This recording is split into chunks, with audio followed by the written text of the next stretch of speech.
আজকে কয়েক মাস পর সকাল সকাল উঠলাম আর কি।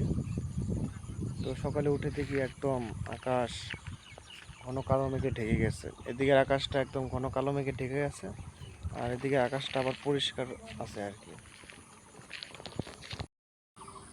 সকালের যে হাওয়াটা একদম খুব ঠান্ডা হাওয়া, আর চারপাশের গাছের পাতাগুলো তো নড়তেই আছে।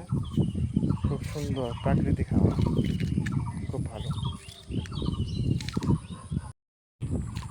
আকাশ খারাপ, মোটামুটি বৃষ্টি পড়তেছে, এই জন্য রিটার্ন করলাম।